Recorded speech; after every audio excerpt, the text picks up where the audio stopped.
Blog Talk Radio. Boa noite, meus amigos. Estamos aqui de volta.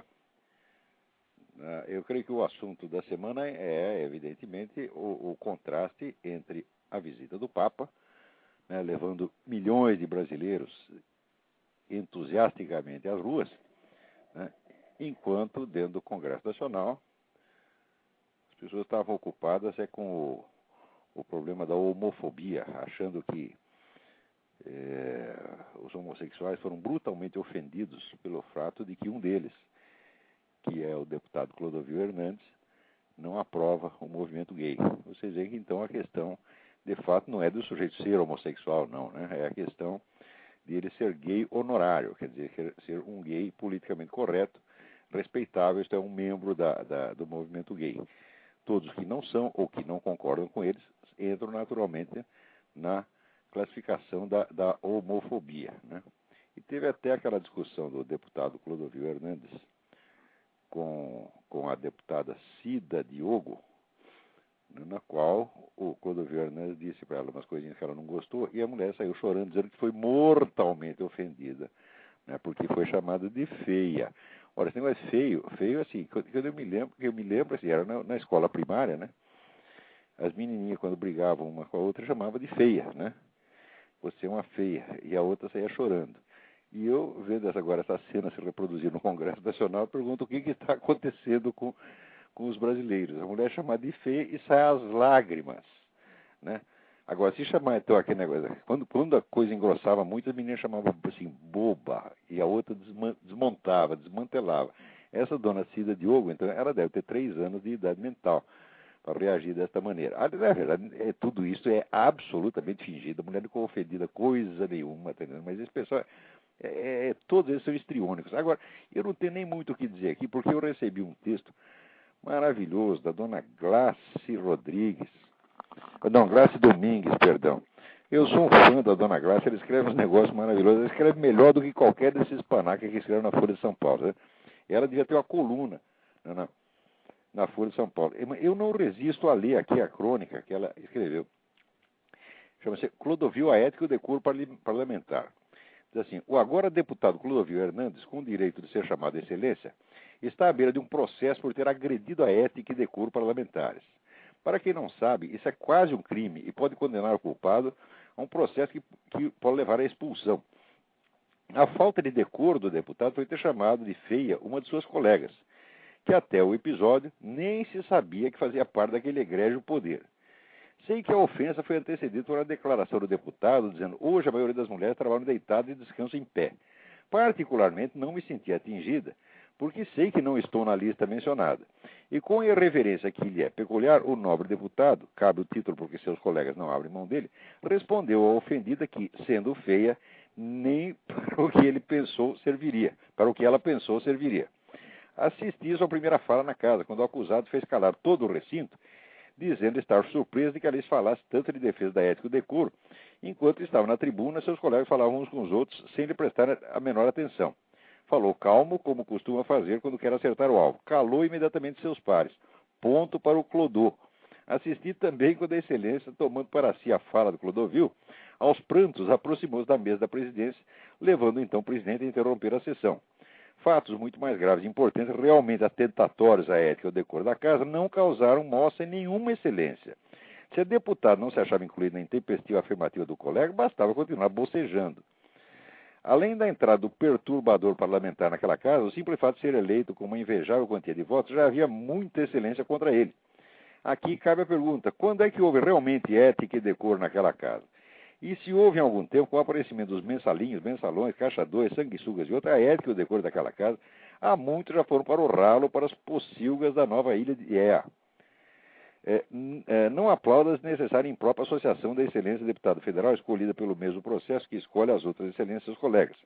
Mas tanto a Larida e a pronta resolução de fazer responder a um processo à pretensa falta de ética e decoro parlamentar é pura e simplesmente uma execução sumária para mostrar serviço. Quando houver naquela casa gente suficientemente digna para instalar a permanente e necessária ética e decoro parlamentar, com certeza terá meu apoio total e restrito. Agora só serve como piada. É isso aí, dona Glácia. A senhora tem toda a razão. A dona Glácia é uma senhora creio que ela tem uns 70 anos, tá?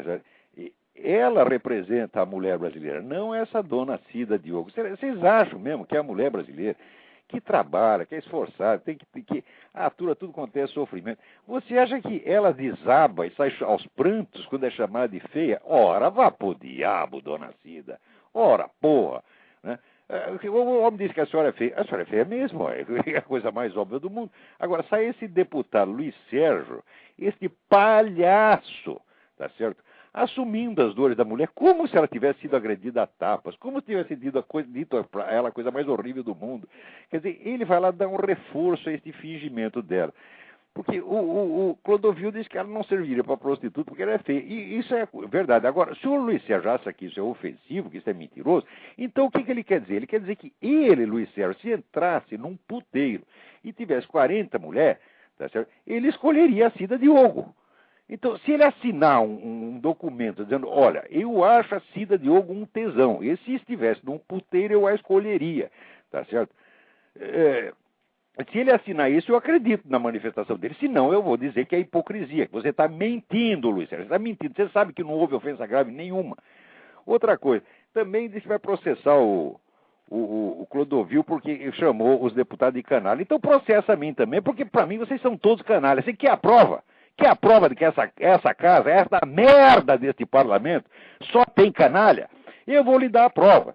Olha aqui, desde 2005,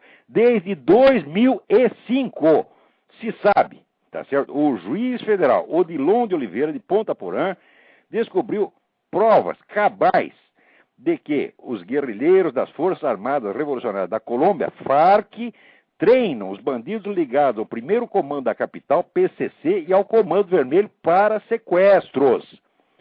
Desde 2005 sabe disso. Depois disso, São Luís Sérgio, esse seu partido de merda foi fazer manifestação para ajudar o homem da FARC, esse tal do padre Oliveira Medina. Vocês são protetores das FARC. O que você quer que eu diga? Que eu te chame do quê? De excelência?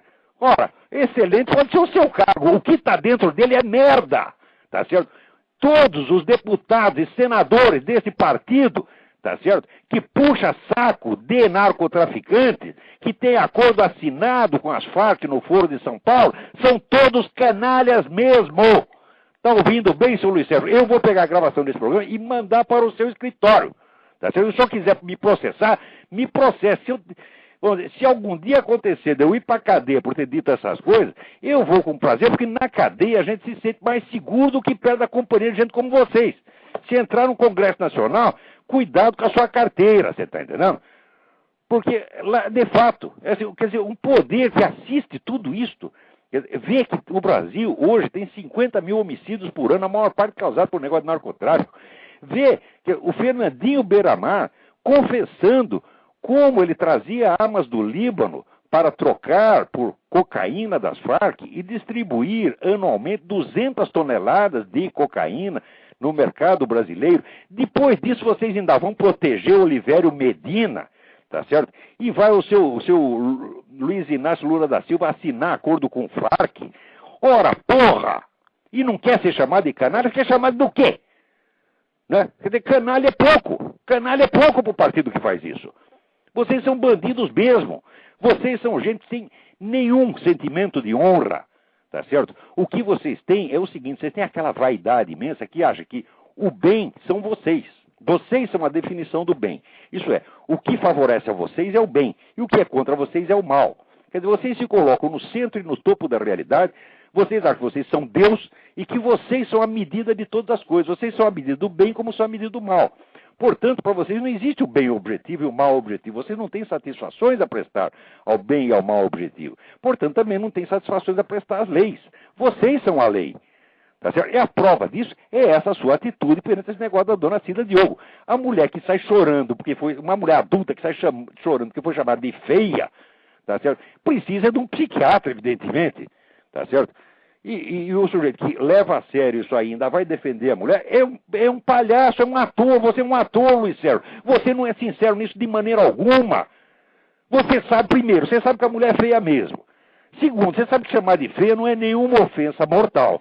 E se chamasse de outra coisa, se dissesse um palavrão, nunca ninguém mandou você tomar no cu? Pois eu mando agora. Tá certo? Agora, Eu acho assim, vai tomar no cu é assim, a frase que responde a todas as perguntas. Aliás, agora não precisa nem falar a frase, porque agora já tem inversão musical. É uma musiquinha, tem uma melodia toda romântica, só que a letra é vai tomar no cu da primeira à última palavra. E eu acho que, eu não tenho certeza, porque eu não entendo muito de música popular, mas eu acho que foi gravado pelo esse conjunto Adriano e a rapaziada. É muito engraçado, se vocês eu ouçam, tá certo? E eu, se eu tivesse aqui uma gravação, eu mandava uma cópia para esse deputado Luiz Sérgio, porque é a única resposta. Quer dizer, você acha mesmo que chamar a mulher de feia é uma ofensa mortal? É uma falta de decoro? Ora, que palhaçada é essa? Agora, vou lhe dizer uma coisa. Vocês vivem chamando os outros de homofóbico. Você sabe o que é homofóbico? Homofóbico é um termo que foi introduzido na literatura psiquiátrica para designar a suposta causa psicológica da violência assassina contra homossexuais. Quando você chama uma pessoa de homofóbico, você está nivelando, tá certo? A criminosos que matam homossexuais. Que direito você tem de fazer isso? Essa palavra homofóbico só se aplica corretamente, tá certo, a criminosos caracterizados. Quer dizer, você acha que o Papa é homofóbico, então você acha que o Papa é assassino de homossexuais. Você acha que o Clodovil é homofóbico, então você acha que o Clodovil é assassino de homossexuais. Vocês usam essa palavra torta direito para carimbar todo mundo. Essa palavra é injúria e difamação. Pior, ela foi calculada pelo movimento para isso. Tem líderes do movimento homossexual que confessam que isso aí é apenas uma metáfora política inventada para punir, para castigar os outros, para humilhar os outros. Portanto, quem quer que vocês, cada vez que você chama de um de homofóbico, Luiz Sérgio e Dona Cida, vocês estão cometendo crime de injúria e difamação. Agora, é uma coisa assim, tão assintosa, tá certo? Que as pessoas fazem, elas nem querem perceber o que vocês estão falando. Elas não querem sentir a gravidade do que... O próprio ofendido não quer sentir a gravidade do que eles estão falando. E com isso, vocês vão conquistando o direito ao crime. Vocês podem injurar e difamar quem quiser, nunca serão processados. Pois eu agora faço um apelo. Quem quer que seja chamado de homofóbico, estude o sentido da palavra e veja do que você está sendo chamado. Você está sendo chamado de assassino. Isso é imputação de crime. Isso é mais do que injúria e difamação. Isso é calúnia. Me chama de homofóbico, seu filho de uma puta, que eu te meto um processo. Tá? Oh, que merda. Pô, o que há, pô? Ninguém mais tem coragem nesse país? Será que o único nego macho que tem dentro do Congresso é o Clodovil? Ora, porra! Toma uma vergonha na cara, seu Luiz Sérgio. Dona Cida, para com esse teatro ridículo. Tenha um pouco de respeito por si mesma. Se comporte como um parlamentar. O parlamentar não sai chorando porque foi chamado de feio. Que coisa mais... Vocês querem transformar isso numa palhaçada? Ora, meu Deus do céu. Por que a gente tem que ter paciência com esse lixo de gente, com esse tipo de merda falante? Porque isso aqui merda também fala. Na escala da evolução animal, das amebas até o ser humano, quando chega no plano do cocô, o bicho já sai falando, porra. Tá, não dá para aguentar. Bom, agora, enquanto você fazia essa palhaçada dentro do Congresso, o povo, aos milhões na rua, foi mostrar em quem ele confia. Ele confia na igreja, confia no Papa, em vocês não. Note bem, chamá-los de canalha não é nada demais. Por quê? Todas as pesquisas feitas a esse respeito mostram que o povo brasileiro não confia em vocês, não considera vocês confiáveis, mas considera a igreja confiável. Então, quem são vocês para julgar uma pessoa que, em nome da religião, discorda de vocês? Vocês não são nada, tá certo? Vocês é um bando de mosquito, tá certo? Fica girando em torno desse cocô que é o parlamento. Nesse edifício horroroso, tá certo? Né? Que parece dois pinicos, um pinico para baixo, um pinico para cima, feito por aquele comunista safado do Oscar Niemeyer, que seguiu exatamente as instruções clássicas da arquitetura comunista. Quer dizer, fez esse edifício para encher de gente como vocês mesmo. Quer dizer, vocês estão no lugar certo, não posso negar. Ai. Bom, vamos até mudar de assunto, porque esse negócio enche o saco demais. Agora, que o Wilson Arruda me manda uma pergunta, que é o seguinte: eu gostaria de compreender melhor um aspecto da formação do filósofo Xavier Zubiri e, por conseguinte, da sua filosofia. Agradeço desde já por sua resposta. Segundo Julián Marias, na História da Filosofia, seu livro História da Filosofia, Zubiri teve como principais mestres Ortega y Gasset, Juan Zaragoza e Martin Heidegger. Ele naturalmente sofreu as influências desses três filósofos na concepção da sua filosofia. Minha questão se refere à influência do magistério de Heidegger sobre a gênese da filosofia zubiriana, já que após a publicação de Ser e Tempo, Zubiri foi seu aluno em Friburgo, de 1929 a 1931. Isso me ocorreu após ler o Mário Ferreira dos Santos, Filosofia Concreta, tomo 1, onde o filósofo brasileiro demonstra a confusão de Heidegger ao tratar das determinações do ser.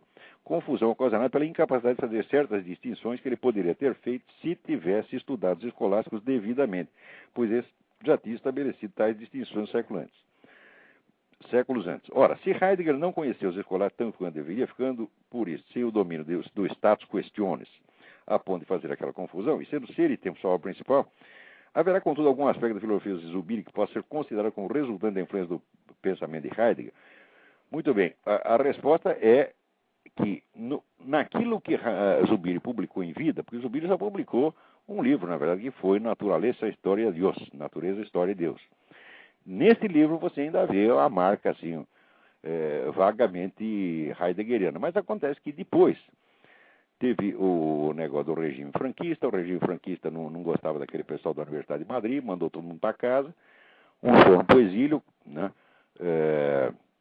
como o próprio Ortega y Gasset, e o Zubiri preferiu ficar na Espanha lecionando para grupos privados dentro da casa dele. Nada mais publicou até morrer. Depois de morrer, começaram a publicar os cursos dele. E você vê que nesse ínterim, onde ele ficou isolado da universidade, ele teve uma evolução pessoal absolutamente fantástica. Quer dizer, chegando a uma coisa totalmente original, quer dizer, onde, né, ele desenvolve uma coisa que nós podemos chamar talvez até de hiperrealismo, tá certo? Porque na teoria do conhecimento, a tese fundamental do Zubiri é que aquilo que nós chamamos de realidade é o correspondente da forma de percepção humana. Isso é que só para o ser humano existe realmente a realidade objetiva, né? Para os animais, não. E que toda esta dimensão, vamos dizer, de realidade é um aspecto que, de fato, só se revela ao ser humano. Tá certo? Que não é, evidentemente, o idealismo subjetivo, mas exatamente o contrário.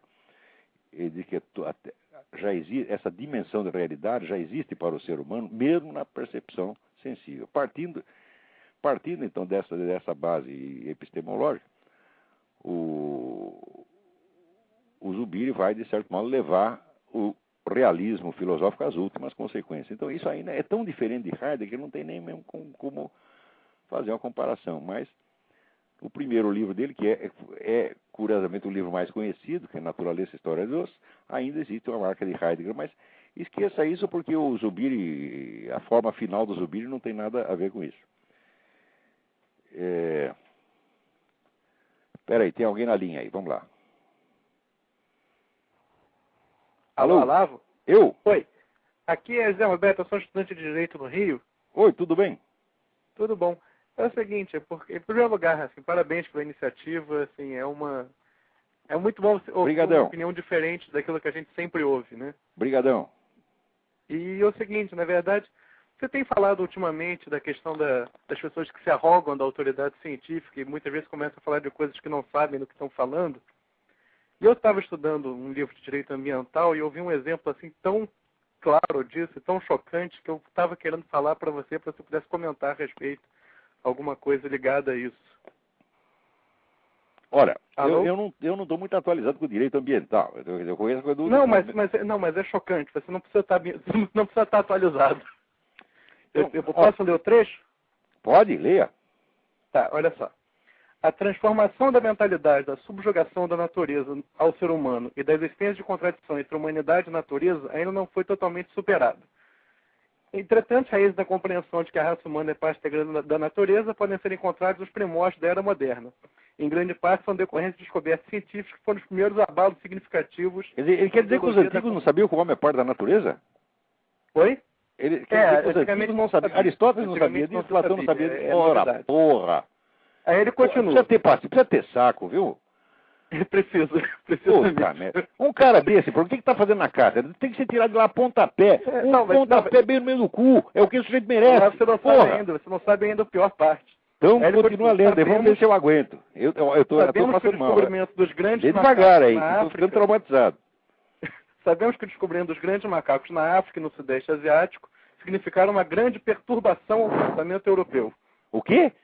A descoberta dos grandes macacos foi uma perturbação? Isso. Isso. E aí tem a chave de ouro. Ele tá dizendo isso aí em causa própria. É evidente. Ora, porra. Tá certo. Aí ele termina dizendo: o grande naturalista Linneu deu um importante passo para a consolidação do entendimento da integração do homem ao reino natural, ao classificar o ser humano como um primata, que, como é do conhecimento de todos, é uma ordem que inclui até morcegos. Vale notar que dentro do gênero no qual o homem se inclui, Homo, encontra-se o orangotango. Todas as evidências... Não tem a menor dúvida de que o orangotango está lá. E está aí uma coisa certa, viu? Ó, você pode dizer que isso é inteiramente coerente. Tá certo. E ele fala, todas as evidências científicas demonstram inequivocamente que a humanidade é apenas parte integrante da natureza. Entretanto, olha, que a humanidade é parte integrante da natureza. Quer dizer, como é que o sujeito escreve um negócio? Ele acha que precisou milênios para os caras descobrir que a humanidade é parte integrante da natureza? Ora, meu Deus do céu. Mas a simples evidência científica, muito abismo, mas assim, um abismo de ignorância insondável. Insondável. É impressionante, eu fiquei chocado realmente. Olha, quando você vê assim... o manto da ciência... Né, Aristóteles já considerava, por exemplo, a psicologia, o estudo da alma humana, uma ciência natural. Ele está dentro das ciências naturais. E toda a perspectiva de Aristóteles é do homem encaixado na natureza. Agora, o sujeito acha que isso foi descoberta recente? Ora, porra! Um cara que fala uma coisa dessa, ele não tem direito de continuar ensinando mais nada. Ele tem que ser mandado para casa, vai trabalhar. Olha, trabalhar de varredor de rua, é ser mais quieto, tem que ficar. Puta vida, mesmo varrendo rua, a gente ainda pode abrir a boca e falar besteira, né? Pode conversar com o lixo. Né? Então, aí, porra, o que fazer com esse camarada? O mais importante do ensino de direito ambiental no Brasil. Qual é o nome da criatura? Vamos revelar. Qual é o nome do orangotango? Paulo Antunes. Paulo Antunes. Olha aqui, seu Paulo Antunes. Vai para casa, vai trabalhar, vagabundo. Para de enganar os outros com essa conversa mole, rapaz. Você não entende nada, você é um semi-analfabeto. Vai para casa. Vê se tu arruma um emprego de office boy. Aprende a ser gente. Porra. Obrigado pela colaboração, hein? Mas cuidado com essas coisas que você lê pra gente aí, pô. Isso aí, né? Isso aí faz um mal desgraçado. Tá precisando expurgar de algum jeito. Muito obrigado. Obrigado eu. Tchau. Tchau, tchau. Agora está aqui o Mário de Assis. Pergunta aqui. O senhor costuma indicar a History of Philosophy de Frederick Copleston e a História da Literatura Ocidental de Otto Maria Carpo como obras gerais de referência particularmente recomendável para o estudo de seus respectivos campos. O senhor conhece no campo da história da ciência algum livro equivalente em escopo, profundidade e qualidade a essas mencionadas? Na ausência de uma obra única de envergadura similar, haveria um conjunto de obras que propiciassem um conhecimento global sólido? Olha aqui, Mário, é o seguinte, de fato não existe como obra de conjunto, não existe nenhuma que se compare a isto, tá certo? Em abrangência existe o famoso livro de Lynn Thorndike. Né? Thorndike é Thorndike, que chama a History of Magic and Experimental Science, História da Magia e da Ciência Experimental, que é um livro monumental, mas ele não chega a ter, vamos dizer, aquela unidade de enfoque assim, contínuo que tem o Carpo. Né? E ele também não é tão completo quanto o Copleston. Por quê? Porque o negócio para ali no século XVIII. Quer dizer, eu não sei se o autor não terminou a obra ou se nunca foi publicado. Tá certo? Mas é um livro que eu recomendo, é um livro indispensável. Um outro que eu recomendo ardentemente é Le Système du Monde, de Pierre Duhem. Duhem escreve D-U-H-E-M. Le Système du Monde, o Sistema do Mundo, que é uma história das visões do mundo. Tá certo? Uma história das doutrinas cosmológicas. Então, não é uma história da ciência como um todo, mas é uma história, vamos dizer, do arcabouço geral da visão científica do cosmos, mas também não chega até a modernidade. Eu acho que o autor morreu antes de terminar, mas é uma obra magistral. Uma outra coisa que eu recomendo são todos os ensaios científicos do Arthur Koestler. Arthur Koestler, o escritor húngaro, exilado na Inglaterra, que se tornou um grande escritor inglês, escreve, que é uma coisa maravilhosa, né? E se bem que seria muito melhor ensaísta do que romancista. O romance dele, que ficou muito famoso, O Zero Infinito, é muito importante para, vamos dizer, o conhecimento da psicologia do mundo comunista. Mas, como obra de ficção, não é lá uma grande coisa. Mas os livros de memórias, os ensaios, sobretudo os ensaios sobre ciência, são magistrais. E ele, inclusive, escreveu um livro, Os Sonâmbulos, que é uma espécie de sistema do monde mais interpretativo e filosófico do que o Durkheim e menor. Tá certo? Mas ele escreveu também o The Ghost and the Machine, o Fantasma na Máquina, escreveu Janus. São livros sobre a história da ciência fundamentais. Você juntando tudo isso, você pode obter, não digo um efeito do Carpo, mas alguma coisa nesse caminho está. Também recomendo insistentemente as obras de um historiador chamado Pierre Thuillier. Thuillier escreve-se Thuillier.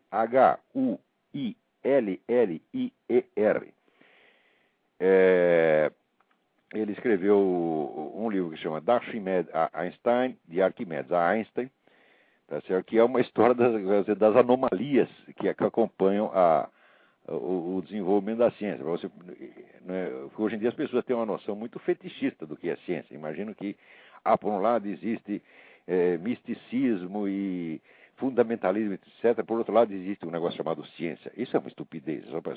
Isso aí é só Rodrigo Constantino ou Emir Sader que pode achar uma coisa dessa, né? Na verdade, a história da ciência está repleta de elementos irracionais, confusos, mágicos, etc. Outro dia mesmo estava comentando que o fundador da Royal Society, que foi o primeiro grande templo da ciência moderna, era um sujeito que era alquimista, que era Elias Ashmole, macumbeiro, na verdade, né?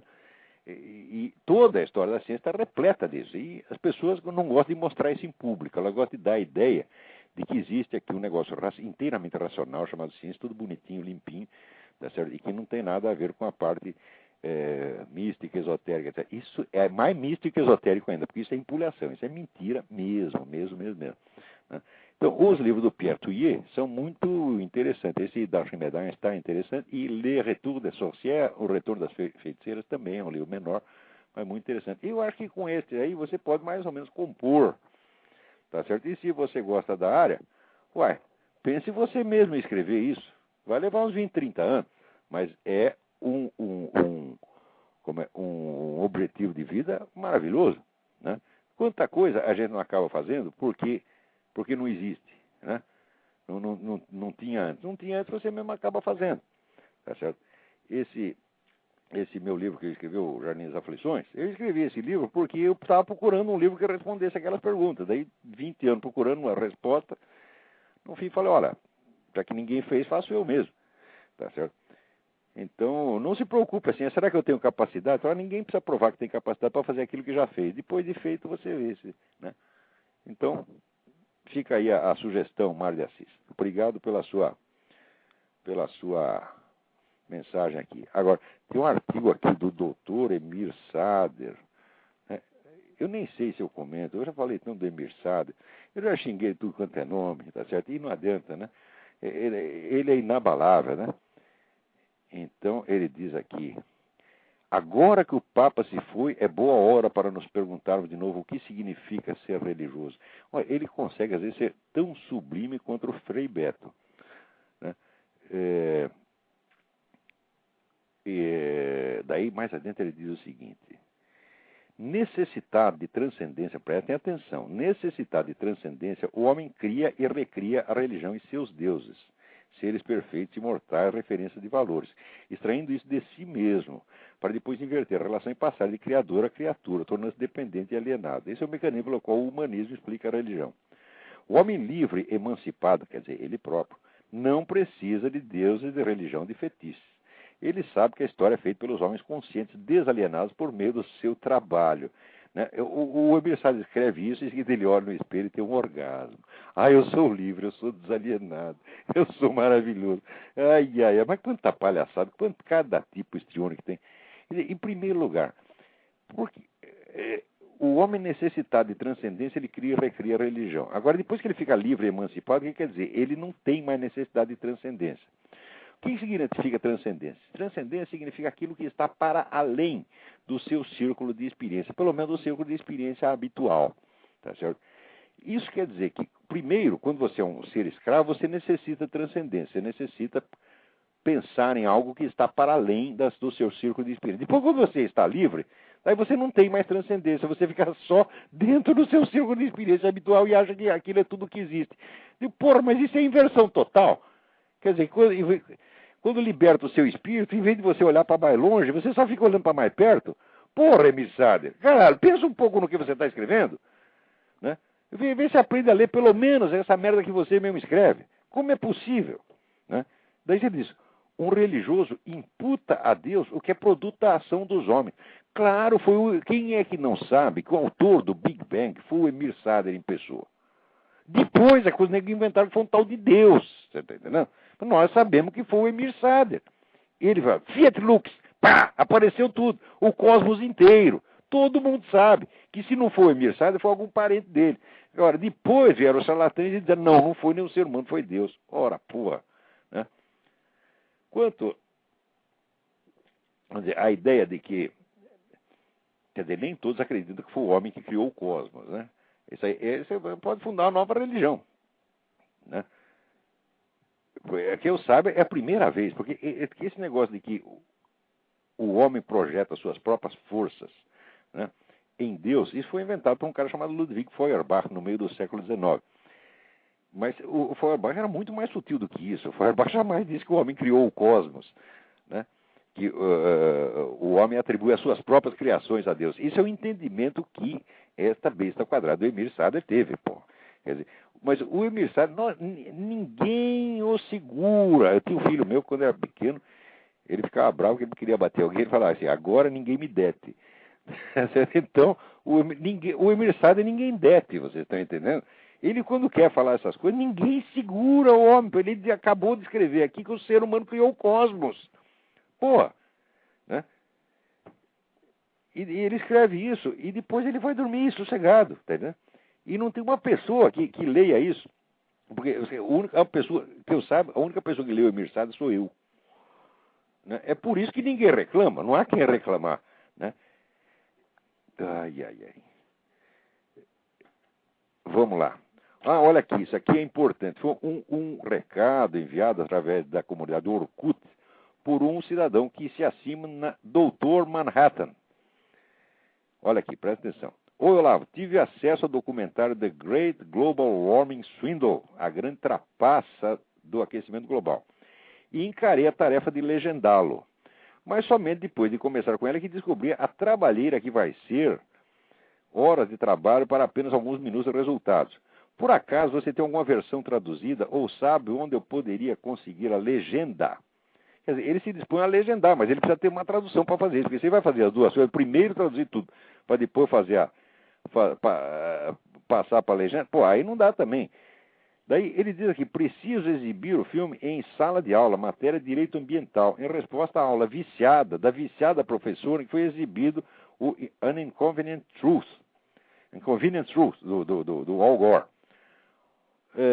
Ora, eu não tenho essa tradução, mas vocês todos que estão me ouvindo, se alguém puder ajudar o Dr. Manhattan neste empreendimento, tá certo? Que é um empreendimento de caridade intelectual, porque quem quer que assista o filme do Al Gore, ou lê as coisas que ele escreveu, depois precisa de socorro, né? Precisa de uma UTI intelectual, depois, porque você o seu QI já baixa assim, os 95 graus. É só de prestar atenção 5 minutos no Al Gore. Então, o Dr. Manhattan, que parece que é professor de direito ambiental, ele quer o contraveneno. Quer dizer, esse filme, The Great Global Warming Swindle, quer dizer, a grande trapaça do aquecimento global, que é um filme no qual vários cientistas de primeiríssimo plano, tá certo, mostram que todo esse negócio do aquecimento global é mera propaganda, que não existe nada disso, que ninguém você não tem meios de comprovar nada, nenhuma relação entre a variação do clima e a ação humana. Tá certo? Ó, vocês imaginam, por exemplo, um único ciclo de mancha solar libera mais energia do que o ser humano já gastou desde que ele existe sobre a Terra. Então, se juntar tudo que o homem fez, né, a energia que ele gasta se locomovendo, né, todo o trabalho que ele faz, né, todos os peidos que ele deu, soma tudo isso aí, um ciclinho de mancha solar supera isso milhões de vezes. Né? E os caras querem pretender que vamos dizer, a fumaça da fábrica tal, ou o peido das vacas que está mudando o cosmos. Isso é delírio de onipotência, tá certo? Transformar... As pessoas têm um jeito de se engrandecer hoje, uma técnica de se engrandecer que é fabulosa. Né? Eles podem dizer que eles são importantes, né? Eles dizem que isso é uma catástrofe. Ora, nós somos tão poderosos que nós estamos tirando o cosmos dos eixos. Não é isso? E, né, o cara, na hora que ele fala isso, ele imagina que ele, então, agora, a voz dele está repondo o cosmos nos eixos. Né? Então, é um negócio de autodivinização absolutamente psicótico. Tá certo? Então, esse filme, The Great Global Warming Swindle, ele desmascara esse negócio. É claro que para fazer esse filme, não houve, né, esse apoio bilionário para fazer o filme, que houve para fazer o filme do Al Gore, não houve festa do Oscar, nem coisa nenhuma. Vocês acreditam que se fosse mesmo uma verdade inconveniente, já viu uma verdade inconveniente sair na primeira parte do New York Times, tá, ser celebrado por todo mundo, ser financiado pelo George Soros, toda esta, vamos dizer, esta elite mundial, repentinamente, né, proclamando uma verdade inconveniente? Ora, porra, o próprio título já é uma gozação. Né? Então, vocês, por favor, que estão ouvindo, os que puderem ajudar alguma coisa, fazer, por exemplo, essa tradução, para ajudar o Dr. Manhattan, deem um pulo na minha página no Orkut, entrem lá nos scraps e vejam onde está o mensagem do Dr. Manhattan e escrevam para ele. Quer dizer, eu não posso ajudá-lo diretamente, Dr. Manhattan, mas eu estou aqui lançando um apelo para que alguém o faça, tá certo? Por outro lado, aqui também recebo uma informação do Marcos Boldrini, dizendo que o livro do Adam Smith, A Teoria dos Sentimentos Morais, foi editado pela Martins Fontes e está à venda na Livraria Cultura. Nem tudo está perdido. Como diz o Falcão, no Brasil nem tudo está perdido. Há muita coisa para se perder. Então, quer dizer, já tem acesso aí ao livro do Adam Smith, que é um livro realmente importante. Para vocês verem que o grande pensador teórico do capitalismo, a base da teoria dele é a base puramente moral. Quer dizer, não é aquele negócio, vamos dizer, no qual viriam a transformar o capitalismo depois em mentalidades doentes que nem essa Ayn Rand. Né?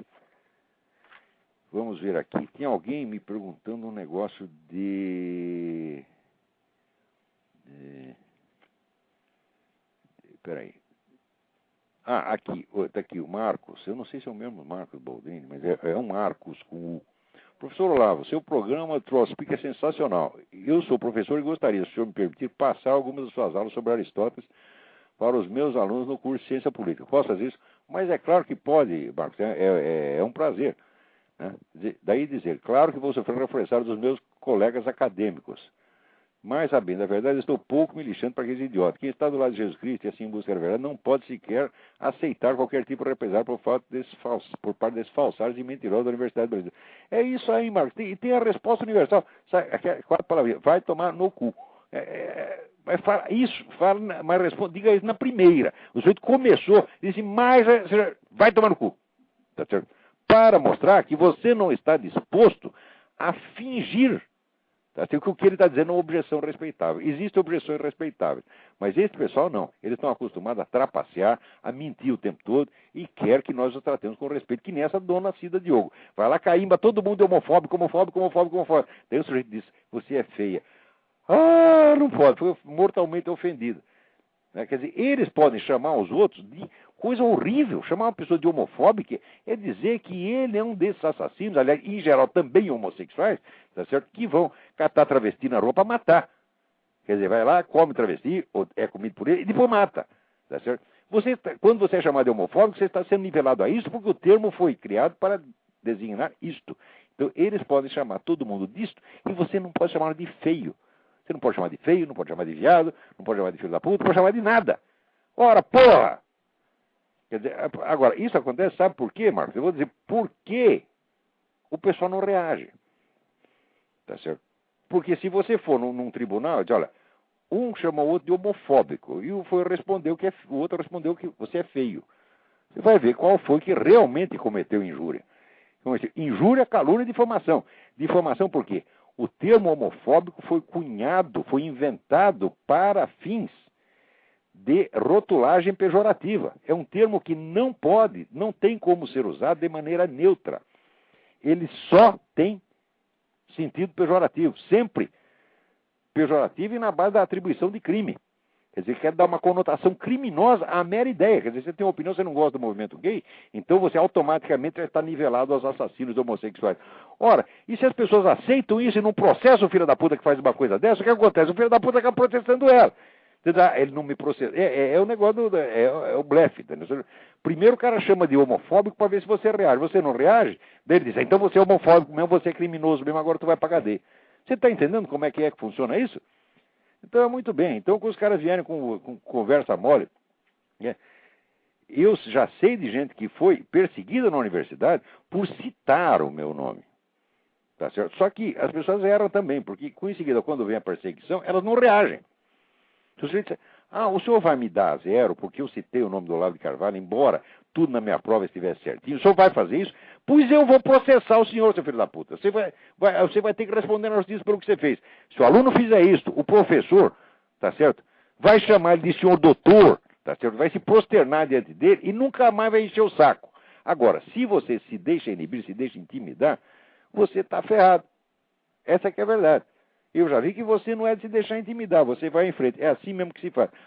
Não é o Marcos Boldrin, é Marcos Boeira. É isso mesmo, vai em frente, Marcos. Coragem, sangue fredo. E se alguém vier falar alguma coisa, você já sabe. É infalível, vai tomar no cu. Muito bem, vamos ver o que mais. Tem aí alguém esperando?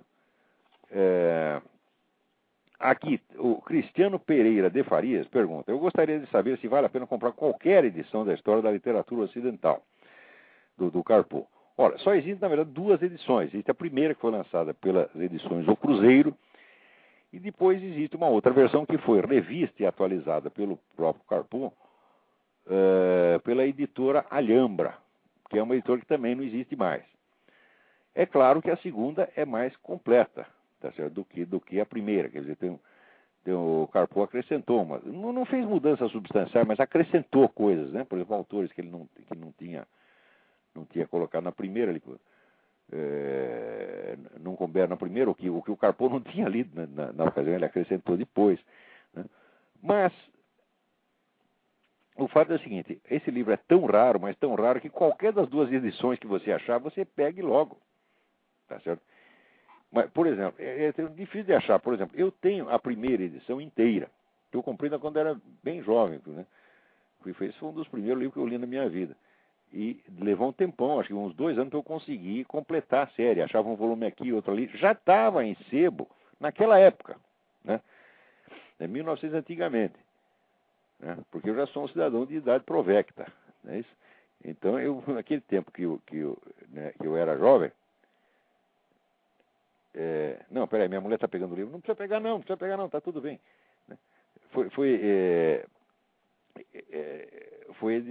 Já o livro do Carpo já era uma raridade. Depois saiu a edição da Alhambra, que foi muito mal distribuída, eu creio que foi uma edição pequena, e que logo foi parar nos sebos também, e que eu nunca consegui completar a edição da Alhambra. Eu acho que me falta o volume 6, o 5, né?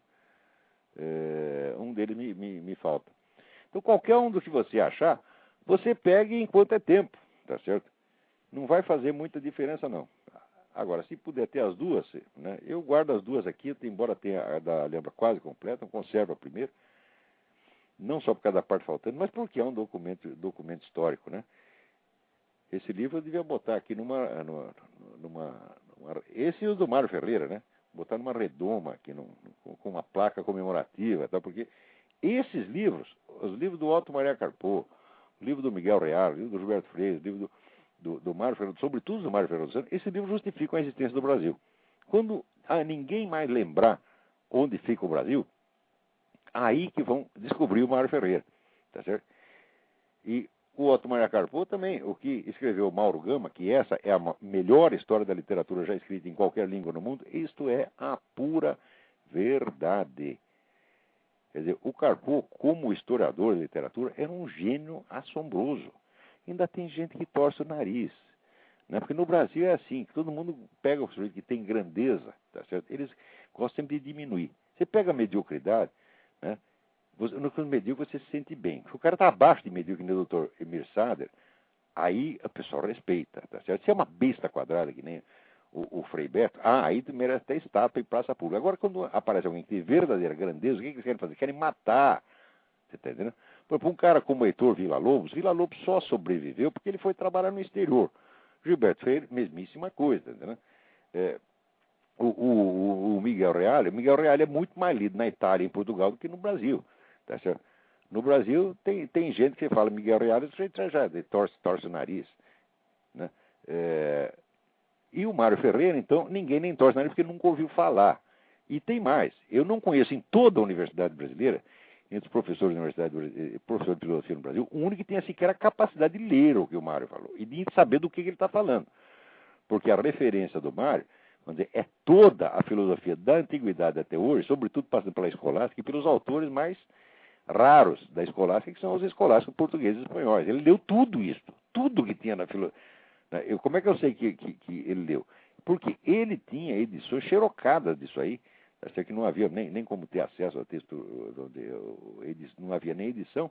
Então o que ele fez? Ele foi em arquivos portugueses e xerocou, copiou, fotocopiou os textos e estava tudo lá anotadinho na casa dele.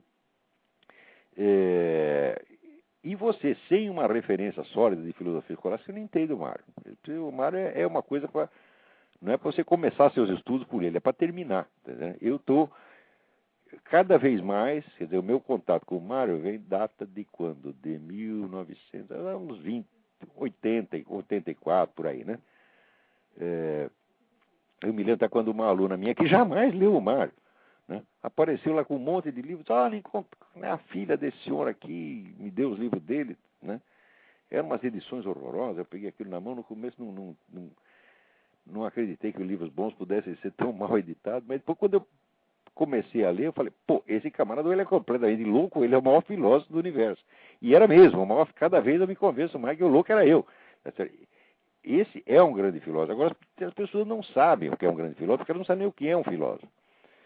Uma longa convivência com o Mário me convence cada vez mais do seguinte: não houve, ao longo de toda a história humana, um único filósofo que pudesse conversar de igual para igual com Platão e Aristóteles. Nenhum, mas o Mário pode. Isso aconteceu no nosso país. Não é inacreditável? Agora, enquanto nós temos aí um homem da grandeza, do porte, da luminosidade do Mário Ferreira, nós achamos que cultura brasileira é o Gilberto Gil, é o Carnaval, com aquele governador Jacques Wagner fazendo aquela surubinha em público lá com a mulher do ministro, a mulher do outro, é o Gilberto Gil, é o Carnaval, e é o doutor Emir Sader, e é o Frei Beto e Leonardo Boff. Ora, este país merece ir pro brejo mesmo, porque quem não sabe distinguir o grande do pequeno, o verdadeiro do falso, o certo do errado, tá certo? Não tem sequer o senso das proporções. Até para saber que perante um homem como Mário Ferreira, a gente tira o chapéu e só fala dele com muito respeito, tá certo? As pessoas que não sabem isso, elas acabam respeitando exatamente o que não merece respeito. Por que você acha que acontece esse negócio dessa dona Cida Diogo? Porque as pessoas não têm a medida do que é respeitável e do que é desprezível. Eles trocam. Eles pegam a coisa mais desprezível, tá certo? Que é a frescura de uma mulher se fazendo ofender porque foi chamada de feia. E eles respeitam isso profundamente. Dizem, eu respeito profundamente o sentimento do deputado Cida Diogo. Tá? Eles não sabem o que respeitar. Tá certo? Eles são pessoas pervertidas, mentalmente pervertidas. Vem tudo ao contrário. Então é claro que não pode haver lugar na cultura brasileira para um homem como o Mário. O Mário é maior do que o Brasil. Tá certo? Então, é a mesma coisa que você... E olha, Sócrates não era maior do que a cidade de Atenas que o condenou, então Mário Ferreira é maior do que o país que o ignorou. Então, muito bem. Então, se não tem ninguém aí para não responderam mais nada. Então, eu vou encerrando. Peraí, antes disto, não foi só a dona Glass que escreveu sobre o negócio das mulheres ofendidas. Aqui temos também uma crônica da Cristina Fontenelle. Por ser mais comprida que a da Dona Glácia, eu não vou ler inteiro, mas chama-se Mulheres Ofendidas. Eu não posso ler inteiro, mas tem o blog aqui da Cristina Fontenelle, que é http://Cristina com CH, Fontenelle com 2 L's.blogspot.com. Vou repetir, Cristina com CH, Fontenelle com 2 L's.blogspot.com. Não deixem de ler esta crônica chamada Mulheres Ofendidas. Aqui. A Dona Glácia e a Cristina deviam ter colunas nos principais jornais brasileiros. Tá, em vez desse Emir Sader que não sabe nem escrever. E que não sabe nem ler o que ele escreve um negócio numa linha. Na seguinte ele desmente e não percebe. Esse sujeito não tem continuidade, não tem concentração suficiente para ler o seu próprio artigo. Quer dizer, está no nível do psicastênico, você está entendendo? É um negócio, é um problema clínico. Não é um problema, nem sequer maior problema clínico. Eu cada vez mais me convenço, né, de que esse negócio todo não é doença espiritual no sentido que falava o Eric Voegelin. Né? O Eric Voegelin chamava de doença espiritual, acho que porque ele era um sujeito muito bem educado. Porque, olha, tem 2 livros aqui que eu vou encerrar o programa recomendando esses dois livros, só para vocês tirarem a dúvida. Um chama-se The Liberal Minds, The Psychological Causes of Political Madness. A mente liberal. Liberal aqui nos Estados Unidos quer dizer esquerdista, quer dizer a mente esquerdista. As causas psicológicas da loucura política. O autor chama-se Lyle Rossiter Jr. Lyle é L-Y-L-E. Rossiter é R-O-S-S-I-T-E-R. Jr. The Liberal Mind. E o outro, que já é um clássico, chama-se Ideologies and the Corruption of Thought, de Joseph Gabel. Na verdade é um autor francês, né? Joseph Gabel. Mas eu li esse livro só Ele tem um livro famoso, clássico, chamado La Fausse Conscience. Depois ele aprofundou La Fausse Conscience neste livro aqui, cujo título original francês eu não sei como é, mas que foi traduzido aqui como Ideologies and the Corruption of Thought. Esses 2 autores, que são médicos psiquiatras, eles mostram para vocês que a estrutura de pensamento dessas ideologias é idêntica de um delírio esquizofrênico. Aquele mesmo tipo de raciocínio circular e autofundante, tá certo? Que o próprio discurso vira fundamento de si mesmo, né? Mais ou menos como e que reflete esse mesmo tipo de raciocínio do Emir Sader, tá certo? De que o homem criou o universo e depois inventou Deus. Quer dizer, não contente de ter o Emir Sader criou o universo e depois não contente com isso ele mesmo inventou Deus. É claro que isso é coisa de maluco. E se o sujeito acredita realmente nisso, ele não está mesmo bom da cabeça. Tá certo? Agora, nós continuamos a tratar essas pessoas como se fossem normais, tá certo? Às vezes por covardia. Agora, eu também acabei de ler um livro, estou lendo aqui, Rino Camilleri. Rino, R-I-N-O, e o sobrenome. Camilleri é com 2 M's e 2 L's. Camilleri. O livro chama I Mostri della Ragione, Os Monstros da Razão. Ele parte da famosa frase do Goya, Il sogno della razón produce monstros, e disse, olha, não é bem o sono da razão que cria monstros, às vezes é a própria razão, tá certo? E mostra as ideias de Jerico, que a coleção imensa de ideias imbecis, tá certo? Que esses revolucionários tiveram ao longo do século XIX, que é uma sucessão de cretinices fora do comum, tá certo? E ele pergunta, diz, mas como foi possível que não mandassem logo esse sujeito para o manicômio na primeira? Né? Ora, eu também não sei, mas eu acho que é covardia e a gente às vezes não acredita que é possível tanta loucura e tanta estupidez. A gente fica incrédulo, tá certo? Então, vamos acordar da nossa incredulidade, tá certo? Porque às vezes a gente fica incrédulo porque acha que é ruim demais para estar acontecendo. Então você lê essas coisas do Emir Sader e fala, não, ele não pode ter escrito isso. Deve ter algum outro significado oculto, esotérico, que seja sensato. Ele não pode ter escrito exatamente isso que eu estou entendendo que ele escreveu. Então a pessoa fica meio passada, tá, meio hipnotizada, e não reage. Pois olha, vamos tratar de acordar. O Emir Sader escreveu isso sim. As pessoas dizem essas besteiras sim. Esta dona Cida Diogo, ela está dizendo que chamá-la de feia tá certo? A destruiu, tá certo? Ela está dizendo isso sim, e ela quer que você acredite, porra. Tá entendendo? Por quê? Porque na cabeça desses caras, eles acreditam mesmo, eles acreditam em qualquer besteira que eles falam. Tá certo? Eles raciocinam ao contrário, eles falam primeiro, daí eles ouvem o que falaram e daí acreditam. Tá certo? Então, é um cérebro que funciona, vamos dizer, vai da boca para o cérebro. Né? Sai primeiro para a boca e depois vai para o cérebro.